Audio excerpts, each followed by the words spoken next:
You're listening to a Loot Dummies podcast, lootdummies.com.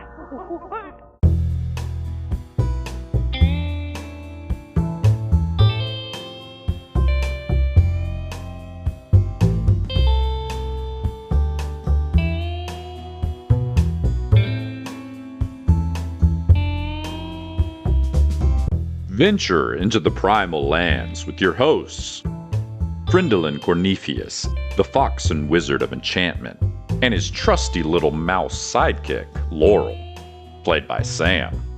Friendlin Cornephius, but my friends call me Freddy. If you don't mind, I'd love to give you and your patrons here a little show. And Phineas the Ferocious, the tiger folk barbarian, hailing from deep within the Jade Mist rainforest, played by Seth. My name's Phineas. He knows how to kill people every way you can kill them, but he has no idea what anybody's talking about half the time. And finally, your host and dungeon master, Taylor.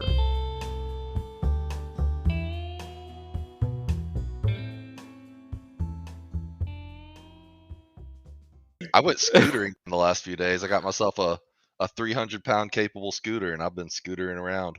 300-pound capable scooter. That's what I need! That's a Gotta plan ahead. That's a beefy scooter. So it's like a Lime or a like one of those big ones. It's not electric. That was the thing, is I didn't want an electric scooter. I wanted to Oh. kick. I wanted to kick around with her. That is Wanted probably to hard raise to her find. scooter. It was very hard to find. You wanted a massive razor. Hold his buxom That's exactly body. what I got. It has rubber tires that are like inflated. Like it's but other than that, it's a massive razor. Instead of being called a razor, they call it a long sword. Yeah, that's a This freaking one, claymore. each model, like they have one that had like a 250-pound rating. That's the longsword. This is the Zweihander. My God. Oh my God. Fucking lost. All right, let's get into this. Lost in the scooter sauce. Let's do it. Let's do it. I'm excited. We got an exciting We love it session. when you join us, Alan. We do. We love it. Yeah. On that note, welcome back to Alan, our lovely long-running guest, who's not even a guest anymore. He's a member of our family. Oh my god. You're in our folds, Alan. I'm in your folds. Yeah. I'll stick you in my folds before I hop on my razor scooter. He has his own podcast Correct. called We Open With. Oh, and I didn't Quick realize I we'd Need a actually Game. started. Sorry. And yeah, those were the you're plugs. perfect. That's the chaos. It's the chaos pod. Yeah, this podcast is not linear. This is a chaos pod. That's what the people like. The people like the One craziness. time I guessed it on a friend's pod, and I was getting really chaotic, and they said something to the effect of like, "We try to keep like a professional ship around here, Sam." And I knew at that point I should never go back on their podcast again. Oh, And so I that's never so did. sad. What a sad thing to say to someone. Yeah. Well, they were joking, Oh, but okay. only kind of. Yeah, right. That Like, sounds it's like one funny of 'cause those it's true. jokes. I joined some of Sam's friends for an unrecorded game, and I basically was just like, I feel like if I move, I'm going to derail everyone. They're like, no, go for it. So I finally just fucking sent it, and next thing I know, they're like, well, Seth killed everyone, so Well, I have to say that I felt like the Loot Dummies, we got a little bit of, not exactly that, but we got a little bit of like, man, y'all are chaotic on the We Open With episode that we you did. I did give you We got a little little bit of that. I feel like we got a lot. No offense, Alan, but bit. Everybody go listen to the Christmas episode. I think our name is on it, so you could go to We is, Open yeah. With and search Loot was that Dummies. Christmas 2024? yeah. Yeah. There was Yeah, very my much man. Alan going, well, this has been a train wreck, but at the same time, we have plenty of content to edit. Yeah, Oh it man, was and you such a edited us wild down to a edit. Yeah. streamlined beauty. It was great. Anytime, if you go listen to that episode, anytime you hear somebody talking on their own, just know that there were two other people talking over them the entire time. Absolutely. Exactly. I had a great time. I didn't know what was happening, but I had a great time. Yeah, it was Oh, great. And God. speaking of editing, I think it's time, Sam. We call in a little something for us. Oh, Excuse me, but we would like to begin with a brief recap. Recap. As you might have guessed, there was a lot of body movement for the second half of that. Beautiful. Kind of a jungle-y theme. Yeah. My arms were basically doing like a drum motion, but it was also like a march in place in my chair. In the previous session on the 10th tour, around 9:15 a.m., Phineas and Freddy can be seen running after Cecil and Margaret as they flee the recent battle with Rika Two-Tails. Margaret is beaten and battered, wearing religious garb for the deity Shantae, I think I wrote down. Yes. So we catch up, regroup, head back to the trader/bandit camp. At this point, we're unsure. Rummage around, finding 2 vials of poison, 1 smoke bomb, 3 sets of thieves' tools, a fist-sized turquoise crystal with a purple glow, not dissimilar to ones we found previously, 90 gold pieces, 1 large diamond, and some gems worth around 120 gold, and a gem and gold encrusted scimitar that Rika had been using. Freddy and Cecil then have an ominous conversation involving the turquoise crystal, with Cecil explaining that the stone is called orandite and is potentially explosive, if not volatile, as well as holding conflicting opinions around its religious aspects. Phineas then takes his first turn driving the cart for the day, while the rest sleep before stopping to sleep in an area of large trees. Some comedy ensues, with Margaret taking drops the dead man's bedroll before we settle in for a long rest.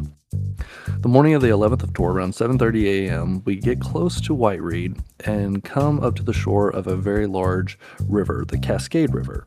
There is a huge bridge that spans a mile over the Cascade River, and Phineas once again freaks out at the big water. Freddy tries to drug Finn, but is unsuccessful as Cecil Beavertail slaps the bridge, trying to convince Finn of its sturdiness. They then try to shame Finn unsuccessfully, but ultimately Finn's pride, wins out, and he jumps up and leads the horses and the cart across the bridge. As we arrive on the other side of the bridge to Whitereed, the bustling city with enormous carts scattered out in the grounds outside of the city walls, with bog insignia and bog soldiers everywhere. A soldier steps up to us at the end of the bridge, and a Foxen man in full armor hails us. Phineas honestly tells the truth of what happened to Drop, but Freddy lies and says that we rescued Cecil and Margaret both from Rika Two-Tails. The Foxen soldier is not buying the story. His name is Oswald, and Jarek, the commander of these forces, greets us after being retrieved by Oswald, and Freddy references Narib and Blep, and Jarek tells us that they came through yesterday. We're hoping that they may still be around so that they can vouch for the fact that we are recruits of the Bog and Drop. Drake is a dick, it says here in my notes. And the Bog soldiers have set up a temporary command at Whitereed as we discuss what to do, potentially sending Margaret to her home and potentially getting some sanctuary from her. That's all I got. Yeah, that's perfect. So it is the 11th of tour, is that correct? Yes, 11th of tour, around 6 p.m. Around 6 p.m. Okay, well, that is a perfect time. Jarek told you that you guys were free to stay here tonight. I kind of motioned you over to where your cart is parked now in this temporary garrison that's essentially been set up around the town of Whitereed. So about 6 p.m., is there anything that any of you guys or each of you guys want to do in town today in Whitereed? Yeah, I mean, if we're free to wander around, I definitely want to find a scroll shop. It's sent over to you, but Okay. I'll hold off on that because there's some specifics to that in a second. I want to see what other people want. Okay. Anybody else want to do anything in the town of Whitereed? Is there any kind of church in the town? Yeah, there are some churches in Whitereed. Is there something in particular that you're looking for? I think I'm just looking for ones that have vestments. Okay. Robes. Okay. Yeah, let's see. Okay, there are a few different churches in Whitereed. If you poke around and ask, there is a church in town, the Reed Father Shrine. It is actually another church of Shantae and probably what Margaret belongs to. And I think Okay. you would be able to find like robes and stuff there. Yeah. Yeah, I would want to go to the Reed Father Shrine, and I don't know if I can purchase them or procure them via other means. So if you're just wanting to purchase, I think that they would allow you to give kind of a donation maybe. I think it's a pretty humble place. What would you be willing to offer? I could cook them up a massive meal with my ritual spell. Okay, so if you do that, they would absolutely give you a set of robes. Didn't you say the symbol was like a cornucopia? Yes, it's like a cornucopia. So I think Cool. maybe on the chest, on the left side of the chest, you'd have this little embroidered cornucopia symbol. Almost around the hood of the robe, it would have wheat patterns. Oh, cool. It's like a deep red robe. All right, perfect. Okay, yeah, Cecil would add that to his like daily outfit, kind of like over all of his other stuff. Nice. You would notice kind of as you made that feast for everybody, it's maintained, and the people that you see milling about are like farmers and fishermen and ferrymen and those sorts of things. Very humble, looks like a really nice place, and kind of all about honoring the river that White Reed is built on and that sort of thing. So yeah. Okay, awesome. That's all Cecil wanted to do. Finn, what do you think you're up to about 6 o'clock? Oh, just following Freddy around, sniffing for meat. Okay. Yeah. I mean, That's perfect. Yeah, Freddie, you wanted to head over toward like a magic shop, something like that, somewhere you could buy some scrolls, maybe. Yes. But on the way over, uh, Freddy will turn to Finn and he'll say, "Hold on just a moment," and he'll pull this old, tattered gray cloak out of his backpack, and he'll kind of step into an alleyway around a corner, and he will use his Kitsune ability to cast Disguise Self on himself, and I can change like any species or anything I want, but actually is what he's going to change into is just an older kitsune that instead of having his awesome like orange and white fur, it's super gray and white, and he kind of gives himself like a little hunch, and squints his eyes, makes his nose real big and his ears kind of oversized and drooping a little bit, and throws the cloak over his fancy clothes, ties it around his neck where you can't see what he's wearing. And he comes out limping on his little cane, and he's even changed that to look like a weathered old stick with the magic. He comes out, he says, "All right, young fella, let's go find me some scrolls." Finn is looking at this old boxing kitsune critter, and he's kind of like, what does this old bastard want? And he's kind of looking to see where Freddy went. Does Finn recognize that this is immediately Freddy? He's put these little rimmed glasses on his nose, and he'll kind of pull them down, and he'll wink at you. I don't know how you want to do it, Taylor. If maybe give him advantage on the check because Freddy's trying to make it easier for him to notice it. Yeah, roll an insight check. Roll it with advantage since he's helping Insight? you out. Insight, yeah. Tragic. 17. 17. Oh yeah, you can tell it's Freddy. You know it's him. Yeah. You have to beat Oh! my spell save DC, which is only a 13. So My goodness! Freddy, is that you? when you're in a new town, it behooves us to not draw too much attention, and if we do draw attention, maybe we draw it to somebody a little different. Phineas just kind of like looks at himself, this 7-foot height and massive bulging muscles in his clear jungle garb and vest, and he's just like, I don't know, friend Freddy. Oh, don't you worry about that, Sonny. Nobody ever remembers the face of the muscle. Now, come on. Oh, okay, good. Wait, they're gonna forget my face? So yeah, I'm just looking for general magic shop or specifically one that would have some spell scrolls. I just want to pick up on some basics. Sure. So just to give you guys a little shape of White Reed, the town, you crossed over this mile-long bridge over this just absolutely massive Cascade River, but White Reed is kind of built all along these cliffs and these edges of these different tributaries that are branched off from the Cascade River. And so you're kind of up above, and there's these wooden river walk areas with little shops and then other areas built on top of these cliffs with homes and that sort of thing. And tucked in between a little fisherman's shack and a leaning, stilted tavern, you see a little sign with the purple paint on it, and it is called the Crooked Wand, which is, I think, exactly what you're looking for. This looks like the place here. Yeah, you want to come in or you want to wait outside? Or I give you a few coins, you can go find some meat. Yeah, actually, basically, this Crooked Wand is kind of squeezed in between a tavern and a fisherman's shack. And so you can probably smell whatever kind of meat is cooking in this tavern, like literally right next door. Oh. This Crooked Wand is almost in like an alley on this river walk. But that's up to you what you want to do, Finn. If you want to go in with Phineas or... Yeah, he's just kind of following if you wanna go in around. with Freddy. Okay. Okay. All right, let's go in here, see what they got.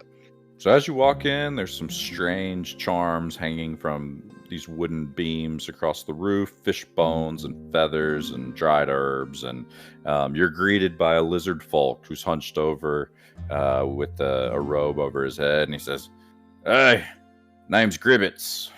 Magic's expensive." Whoa, that's quite the way to start out. I Yeah? was hoping I might get a deal on account of the long journey I've taken to get here. Yeah, well, we're all on a long journey, aren't we? Oh, some of us longer than others. Oh, he kind of pulls his back up. Well, I'm just looking for some simple stuff, trying to protect my shed. The mice keep getting in, and last week I had a cockatrice in there. Oh, nasty critters. Yes, I was hoping you might have something that could help me. Perhaps alarm or arcane lock spells? Of course, if I get an arcane lock, I'll need the knock spell to get it back open. Ah, magician. Yeah, I've got some things here. Oh, I dabble. I'm good at reading. That's what these are for. What level spells are you looking for? I can kind of tell you. Just first and second level. That's all I can cast because I took that dip. So even after my next level, that's all I'll be able to cast. Okay, he's got pretty much any spell you can think of. He's got stacked up rows and rows of spell scrolls. Up at the top, they're just kind of these plain parchment, and as you look down through these stacks, they get a little fancier and fancier down towards the bottom of the pile. But he's got the easy stuff right on top. He can kind of flip through as you're talking. Yeah, tell me exactly what you want. Yeah. So I've got a little list I wrote down here. I wrote it down physically, so I can't paste it in. So I'm looking for alarm, comprehend languages, and detect magic. Those are the level 1s. And then arcane lock, knock, and see invisibility for my level 2s. Okay, so you might have to decide here based on the amount of gold you've got. Yeah, don't Level think you 1 have spell gold. scrolls we're going to do for 50 gold. Okay. Level 2s for 100. Okay. So let me see. I think I definitely want. So I've got 193 gold. So if I just let me see what I've got to sell.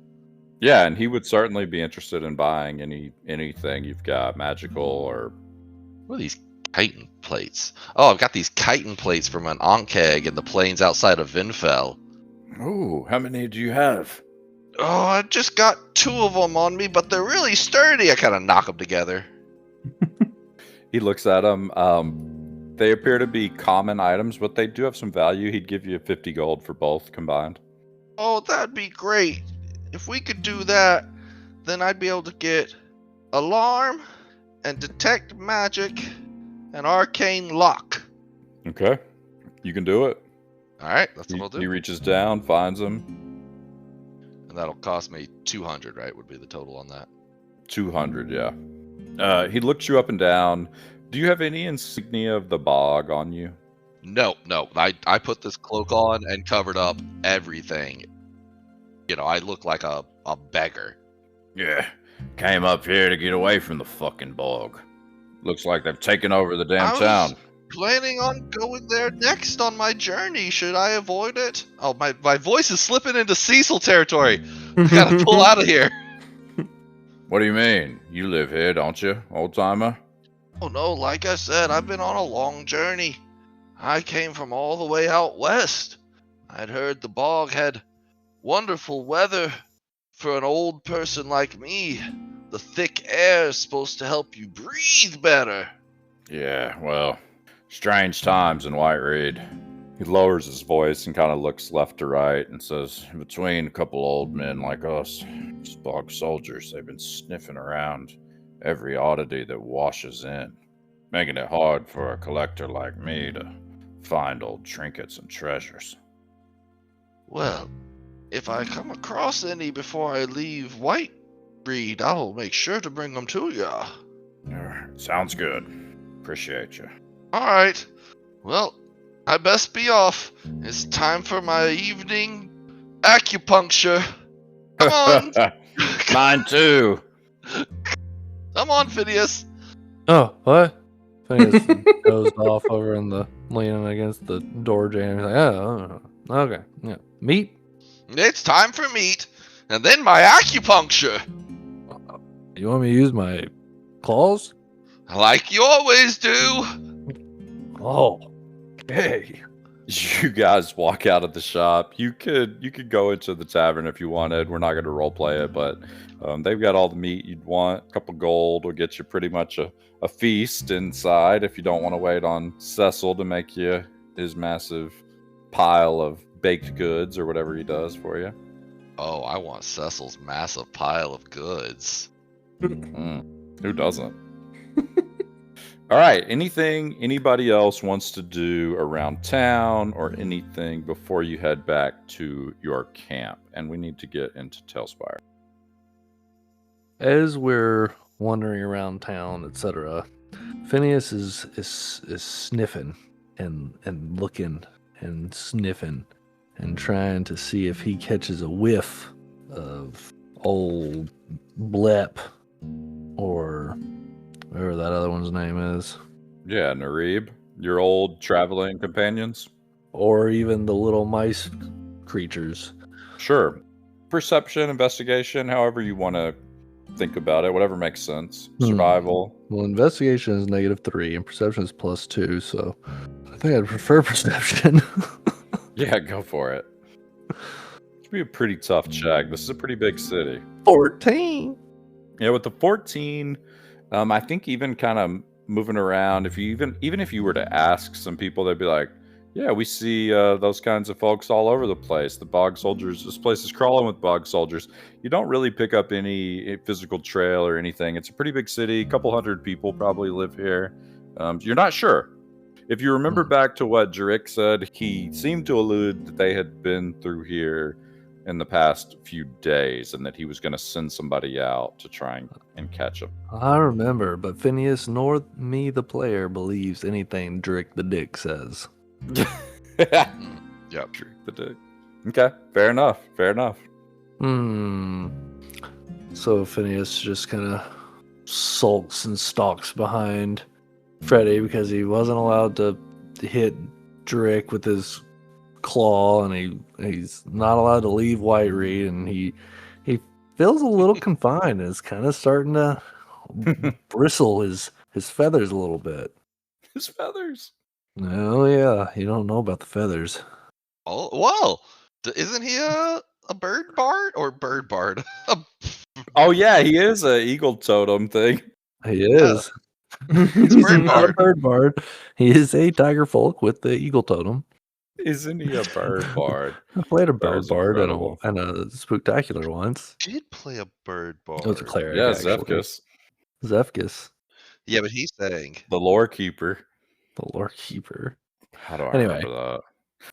Freddy and Finn, as you guys make it out of the tavern, bellies full of meat, and you head back to your temporary camp for the night, back outside the small brick walls of White Reed, and back into this encampment of other bog soldiers.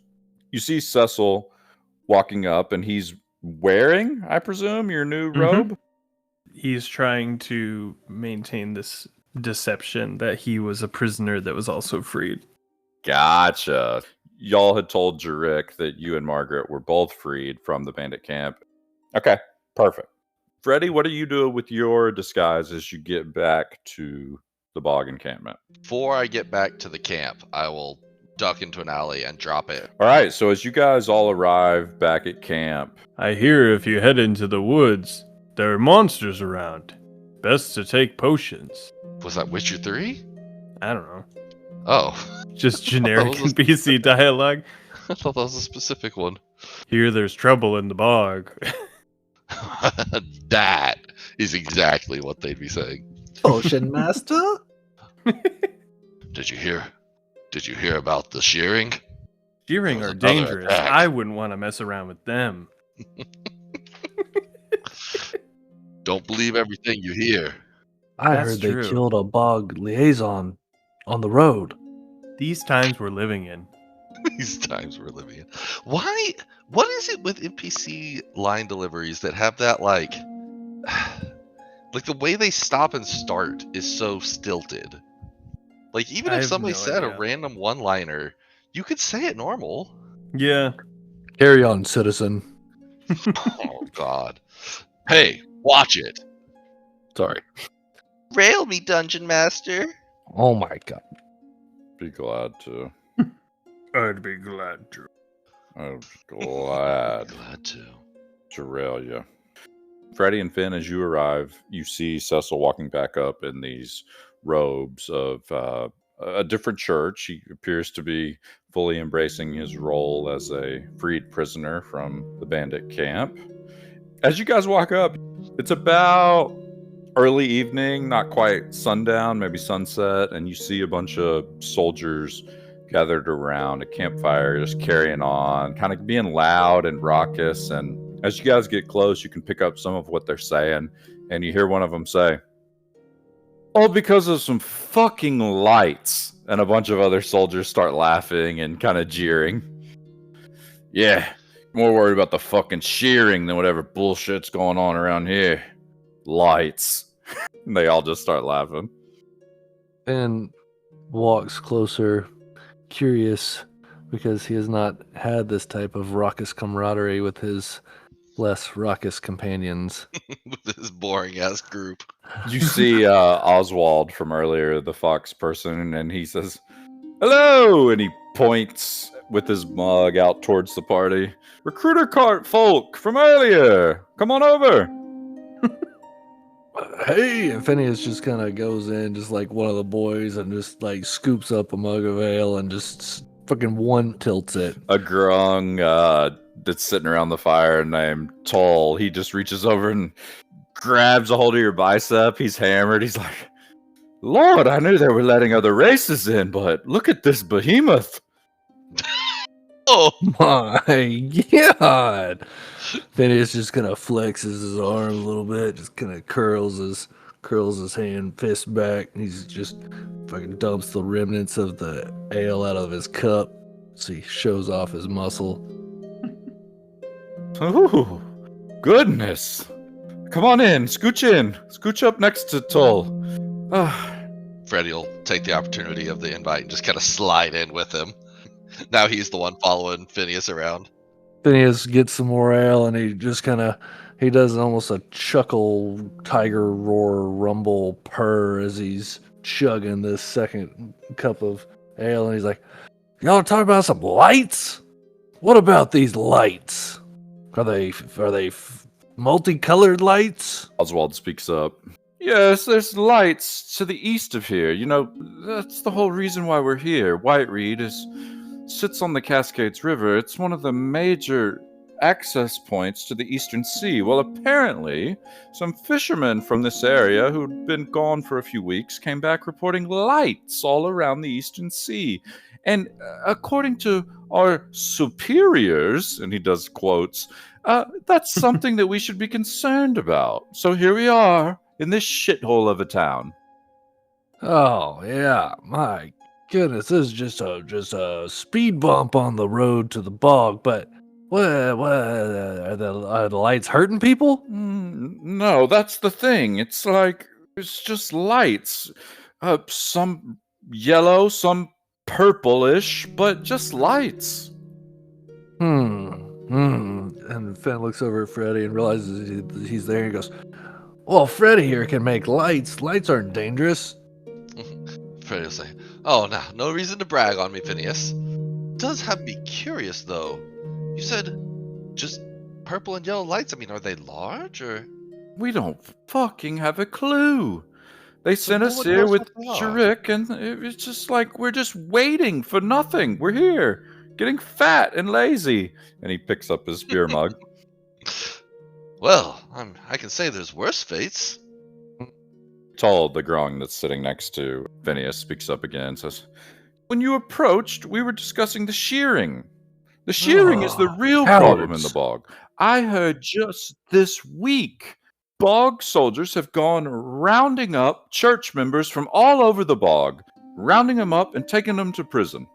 Oh, shearing members, shearing the cowards.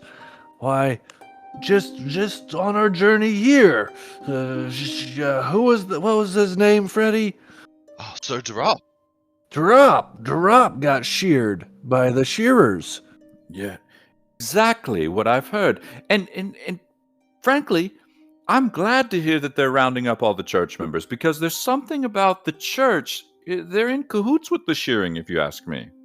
Is there any particular deity that seems more predispositioned to be shearers?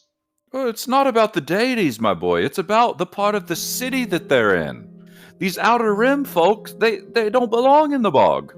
Oh, are they missionaries that have come into the bog? I'm sorry, you'll have to forgive us. We're not very familiar with bog politics. Well, you see, Toll speaks up, the Grongs are in the middle of the city, at the top.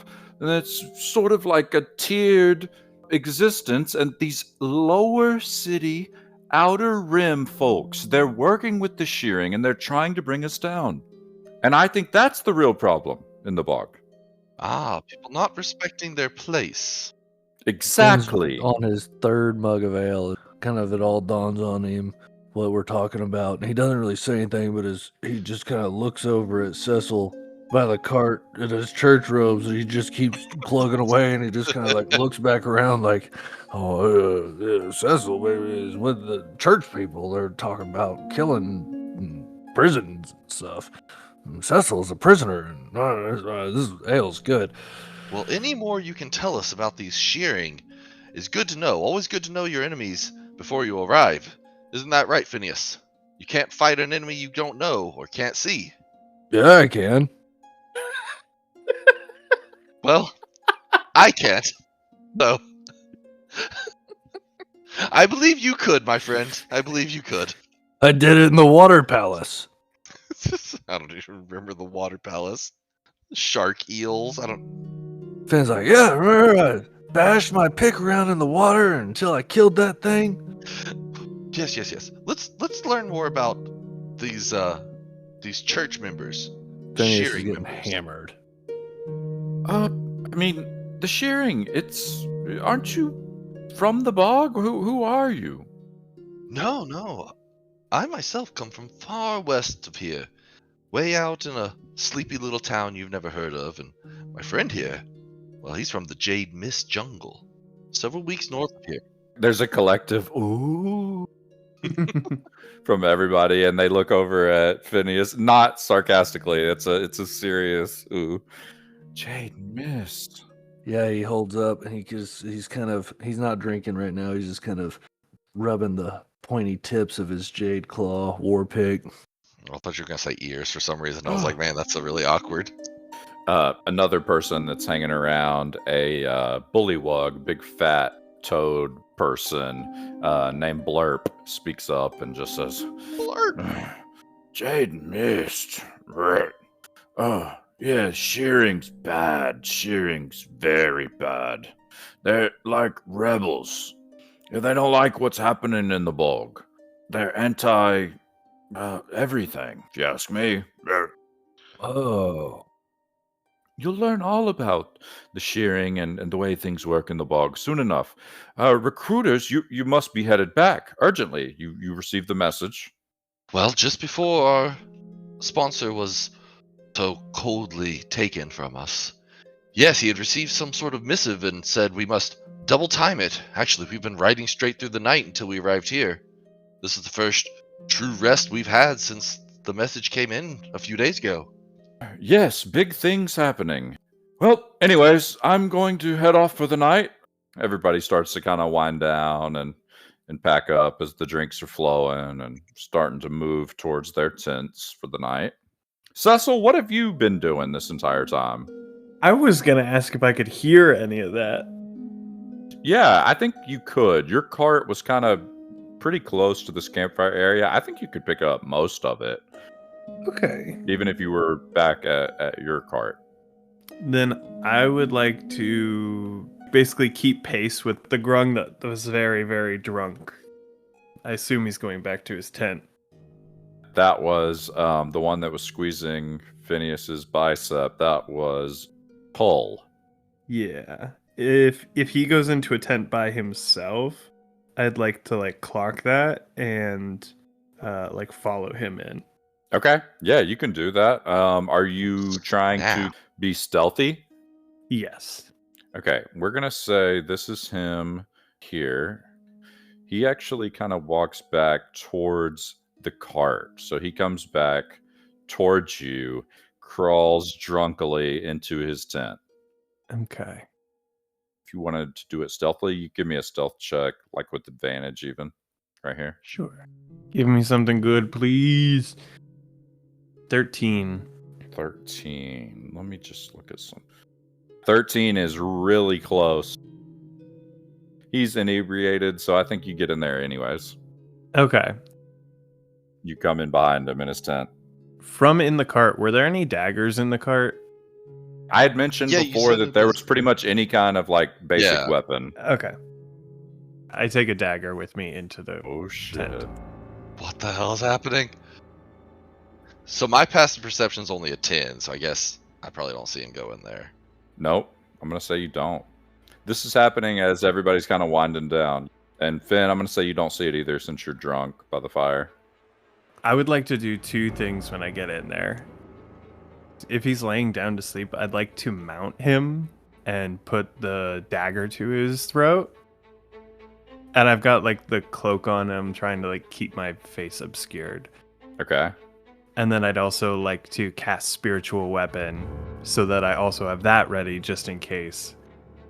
And it's like floating above him. So as you climb on top of him, he realizes what's happening as you put this dagger to his throat.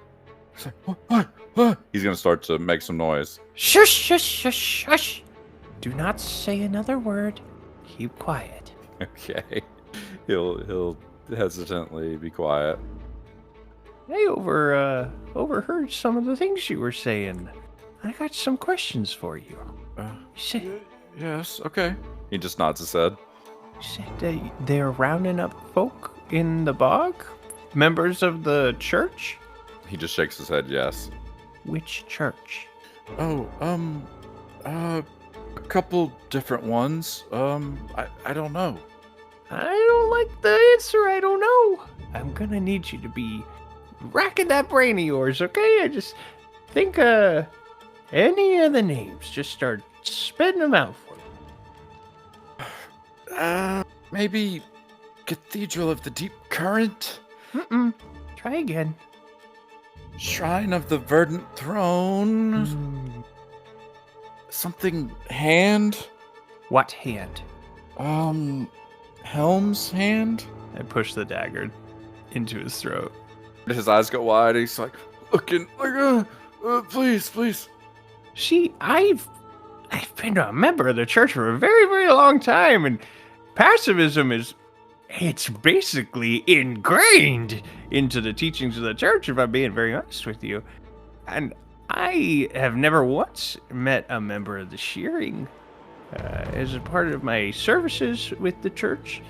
I know of the shearing. I know that they are, they're quite deadly, and I don't understand exactly why we're rounding up folks from the church.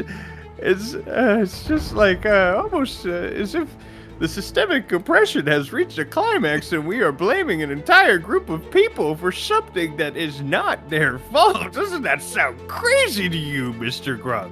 He's looking up at you, nodding his head frantically, and he's like, yes, it's insane, frankly. I don't crazy. believe in any of it. It's almost like it would push that member of that group, right, to almost meet the accusations that are being placed on them. Yeah, yes, exactly. Whatever you say. Right? And at that point, you couldn't even blame them, could you? And I slit his throat. He dies. Slowly. And Near the I'm just cart. gonna put that dagger. I don't know where I'm gonna put it. I'm gonna get rid of my sacred weapon, sheath that, kind of slip out the back of the tent, pull his blankets over him so it looks like he's sleeping. And I'm just gonna, I think, walk into the woods and dispose of the dagger somewhere out there. Give me another stealth check as you're moving out of the camp, out into the woods. That's an 11. Okay. An 11. Okay. All right. I'm not going to tell you what happens. You make it out into the woods and dispose of this bloody dagger. Actually, aren't we right near we're right near the bridge and the river, right? You are pretty close, actually. Yeah. He just chucks it into the river. Okay. Okay. Yeah, solid. It's an 11 stealth check. Okay. Awesome. What do you do after that? Oh my god. Yeah, what do you do after that? I You think he fucking just sits murderer. down and starts praying. He lost it. Wait, I above loved it. table. Has Cecil ever done anything like that? No. Okay. No. That was I am nuts. just proud that of all people, Alan is the first person to commit murder in any of our shows. Cold-blooded murder. Yep. It was just I like, love it. yeah. I won't go into any of the backs. Yeah, but yes, he's gonna just sit on his knees and pray and probably weep a little bit. He's probably inside the cart. At this point, I figured that we're headed back to the cart if the party's winding down. Oh, Phineas is absolutely laid over the stump he was sitting on, unconscious as the fire dwindles. He ain't moving. He's toasted. Amazing. All right, Freddie, tell me what you're doing. So Freddie was just sipping. I mean, he might have had one beer the whole party, if he even finished one. And so he's headed back. He's really just kind of like going through everything they've said, kind of, starting to scheme and plan what his next move is going to be once he gets to the bog and before he gets to the bog and what he wants to do here with these guys. And he's thinking about, what if Blep and Drop don't get found? As he comes back, did you say Cecil's inside the cart? Yeah. Cecil, I suppose it makes sense that you wouldn't want to come to that sort of gathering, but I do think we gained some useful information that might help us once we arrive in the bog. Oh, that's so good, Freddie. That's wonderful. Do I notice anything off about him? Give me an insight check. Like his blood-stained hands. 10. 10? Cecil, are you trying to be sneaky, or are you just I don't kind of... think so. I think he's going just through like, it? he's crying, yeah. Oh, Yeah, you notice. With the 10, you notice. I should have just asked what Cecil's condition was if he's great. Cecil, are you all right? I don't think I have. It's all right. Those men, I'm sure that no one's, done anything to anyone that you know. We'll get you to the bog and we'll get you reoriented with your friends. It'll be fine. Yeah, it'll be fine. It's all gonna be fine. I just, I thought it was just me. I just thought it was just me, and if it's just me, I can handle that. Just Helm gives me strength, but if it's, I just hope everyone's okay. Brief moment of sincerity in his life, and he'll kind of like step over and put his hand on Cecil's shoulder, kind of standing next to him. He doesn't want to be, too much by standing in front of him and, kneeling down or anything, but kind of standing next to him, and he pulls out his handkerchief and he hands it down to Cecil. Thank you. Look, Cecil, in the morning, we'll hit the road and we'll be back to the bog in no time. We're just a few days out here. I've been thinking, I think we shouldn't wait. We should hit the road as soon as possible. Freddie kind of looks at him and says, you mean leave tonight? But if we leave tonight, then that guarantees that they won't trust us. Everyone's already so drunk, and we have the missives to get back. They said urgently. But why can't we meet with the captain now? Let's push our case. Well, we were waiting to hear back from our compatriots that were there when we were recruited to corroborate our story. Although I have to be honest, I'm a little bit nervous that they won't catch up to them, and then there won't be any corroborating to be done, and we'll be held here. Right, and at that point it'll be daylight and everyone will be awake. Well, yes, you make a good point there. What's the situation to like? So we crossed this big bridge and ran into a encampment, but like, could we theoretically just take our wagon straight through town, or? So, okay, so you cross the big bridge, and you're basically on the edge of this walled town. Yeah. You could essentially get around White Reed, going towards the bog, going south, without going through the city. You could kind of go around the edge of the city where you are. The city's kind of off to the west, just a hair. There'd be some bridges and things that you'd have to cross. So it's not like you could disappear into the woods. You're kind of out in the open, but you could definitely get out of this area and get on the road. Well, and if we abandoned our cart, then that's a whole nother thing. Where's Phineas? I want to get Phineas in on our he's passed out about the fire. Oh yeah, he passed out from by the fire. That's fine. We'll just grab him. You would know if you looked at Durop's map. You are basically 4.5 days from the bog if you do not rest.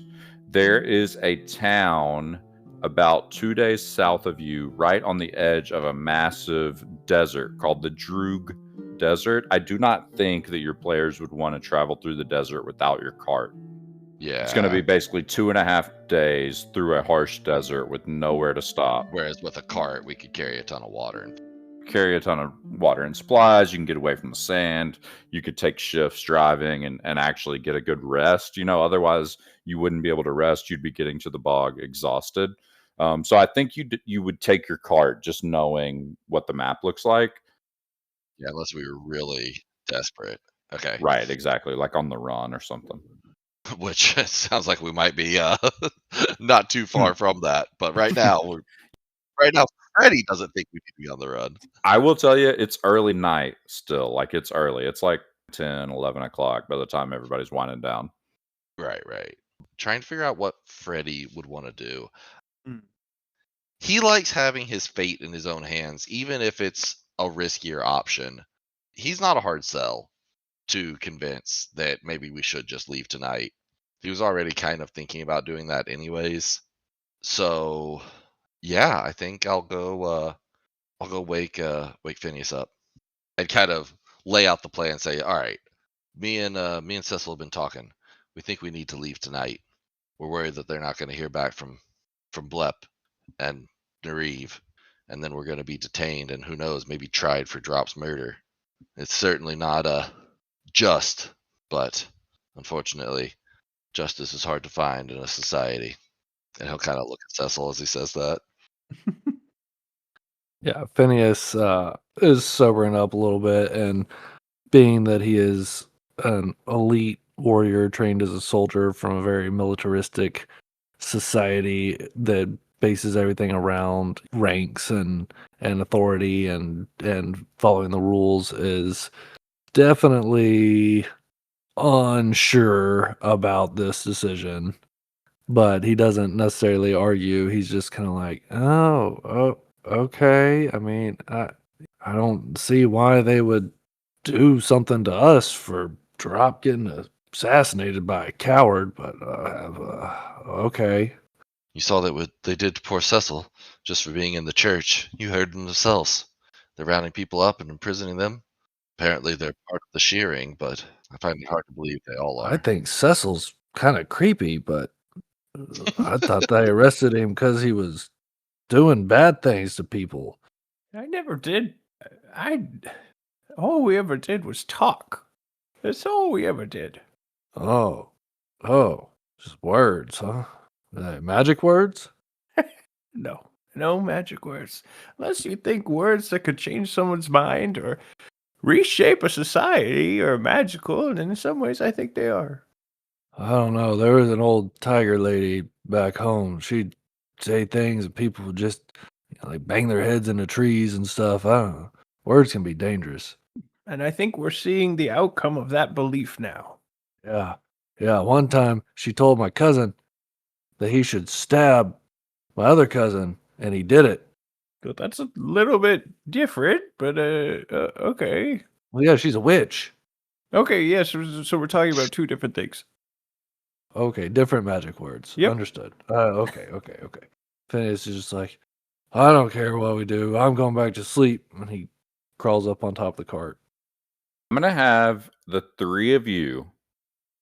We're going to do a combined stealth check. We're going to have all three of you roll a stealth check.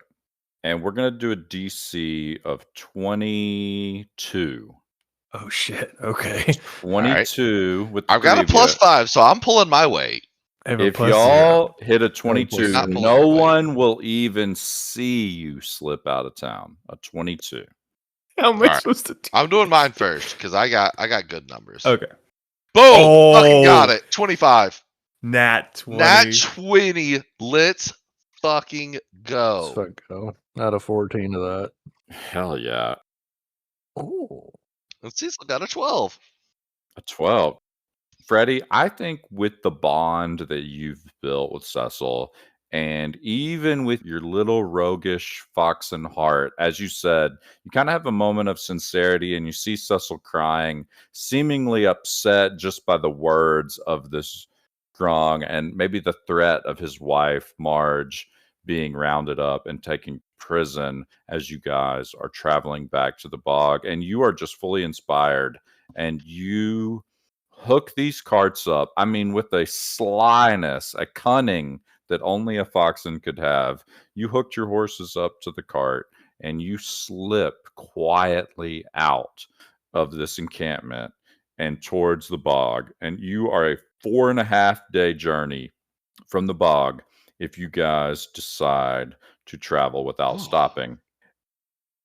As we're like driving out of town or around town or whatever, I think Cecil would be sitting next to Freddy as Freddy's like driving, I assume. Mhm. And Cecil would just be like, it means a lot that we're leaving like this. I know it's not how we planned it, but it means a lot. Oh, well, not the first time I've slipped out in the middle of the night. This time I feel like I had a bit of a better reason. I'm going to give us a little travel montage and we're going to skip ahead a few days. Montage!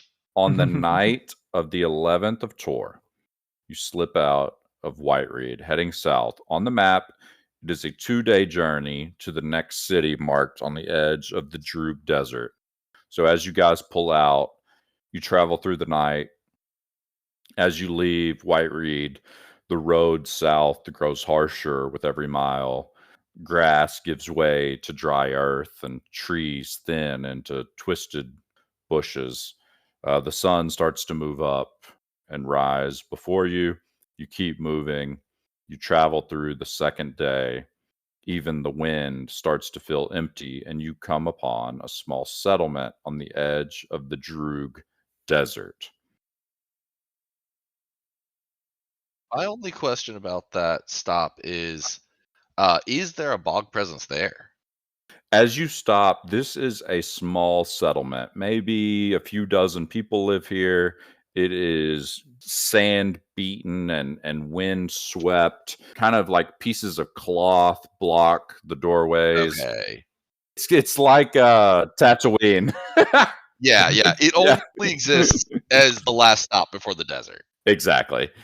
The only industry here is like shops and resupply points and those sorts of things. It's like your gas station out in the middle of the country. Yeah. It's the only choice, but it just still sucks. So you study the map, you lay down to rest, you get you a good solid long night's rest, the three of you, and you make a plan to traverse the Droog Desert, not somewhere you would want to stop, even with time to spare. But you were in a hurry to get back and see what's happened with Cecil's church. As you leave this little settlement, you leave the last signs of civilization behind as the carriage rolls out into the open desert. Heat settles over the world like a heavy weight. The horses are straining and sweating as they move across the loose sand.